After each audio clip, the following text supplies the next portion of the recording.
নমস্কার, আমি জ্যোতিষী বাপ্পা শাস্ত্রী। তো আগামী অম্বুবাচী দিন আপনারা কী কী করবেন এবং কী কী করবেন না সেই নিয়ে আলোচনা করব।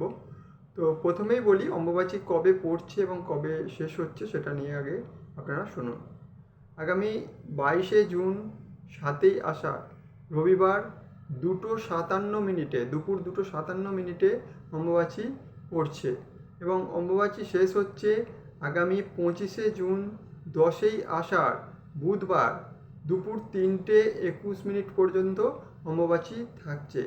তো এই অম্বুবাচী চলাকালীন আপনারা কী কী করবেন এবং কী করবেন না সেই নিয়ে আলোচনা করছি।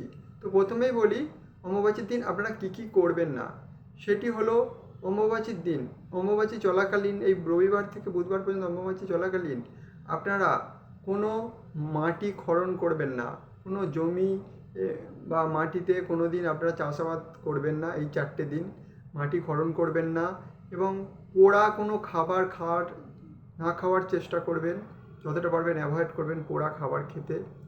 এবং আপনারা আমিষ খাবারটা বর্জন করাটাই ভালো এই 4টে দিন।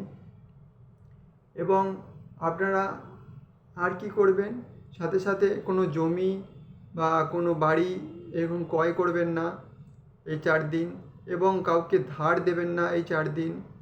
সাথে সাথে কি করবেন, অমাবাস্যা চলাকালীন এই 4 দিন কোনো শুভ কাজ করবেন না, কোনো মাঙ্গলিক কাজ আপনারা এই 4 দিন করবেন না। সে বিবাহ হোক, অন্নপ্রাশন হোক বা আপনার কোনো গৃহপ্রবেশ হোক, এই সমস্ত শুভ কাজ এই 4 দিন আপনারা করবেন না। এবার 4 দিন আপনারা এই 4 দিন কী কী করবেন এবার সেগুলো আমি বলি। তো সেক্ষেত্রে আপনারা এই 4 দিন কোনো গরিব মানুষকে, দুঃস্থ মানুষকে আপনার সাধ্য মতো কিছু দান করুন এবং পারলে কিছু ফল দান করুন আপনার সাধ্য মতো।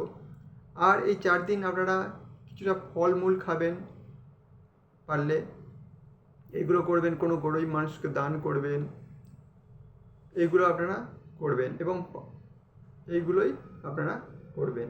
তো আমার এই ভিডিওটি যদি আপনাদের ভালো লেগে থাকে তো প্লিজ আমার এই চ্যানেলটি সাবস্ক্রাইব করবেন এবং কমেন্ট করে আপনাদের মতামত জানাবেন কেমন লাগলো আমার এই ভিডিওটি।